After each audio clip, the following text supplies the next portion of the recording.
When a crowd at a Travis Scott show gets moving, it functions as a literal force of nature. It carries a raw, visceral energy that constantly threatens to overwhelm the physical environment built around it. Recently, that disruption spilled into a club in Monaco when Scott bypassed stage etiquette and crashed John Summit's DJ booth right in the middle of an active set. And that localized friction easily scales up. Crowd control and security concerns surrounding his shows have grown so severe that Italy has preemptively banned his 2026 concerts entirely. Scott has built his cultural cachet on projecting exactly this, a persona of absolute, untethered chaos that actively resists containment.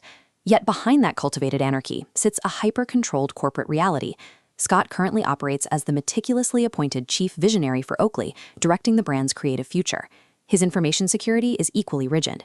At the 2026 Champions League final, he carried an air-gapped, completely offline red iPod, a physical vault explicitly designed to protect his unreleased album from digital leaks. His physical supply chains operate with that same ruthless efficiency. When his Cactus Jack Nike Jordan 1 pink pack dropped, the inventory was engineered to sell out globally in a matter of minutes. This leaves promoters and corporate partners trying to solve a massive logistical contradiction.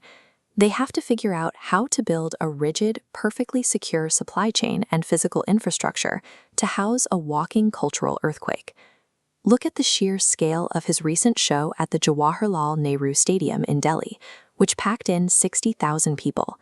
To fill a space that massive with his signature heavy sound, audio engineers deployed a staggering 312 individual L-acoustic speaker units. The low-frequency foundation alone required 96 massive KS-28 subwoofers distributed throughout the venue. To control that much bass, engineers use cardioid end-fire arrays. The speakers are configured so that the sound waves actually cancel each other out in the rear, forcing a massive directional cone of low-frequency energy strictly forward.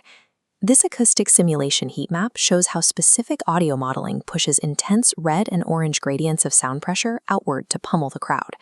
Directly behind the arrays is a green neutral zone. Without steering bass away, physical vibration would destroy the stage architecture. The visceral rage vibrating in a fan's chest is the calculated output of highly weaponized, heavily regulated physics. Physical stage effects are calculated with exact precision. Over 2 nights in Delhi, production burned through over 1,000 liters of flame fluid. Every single blast was digitally managed. Fire One software executed 515 distinct pyrotechnic cues, isolating the ignition paths to maintain safety. This exact principle of manufactured heat is the engine behind his commercial product drops. When Scott debuted those highly restricted, unreleased Oakley frames at the Champions League final, he was road testing artificial scarcity. An instant sellout on the Cactus Jack website functions exactly like a stadium pyro cue.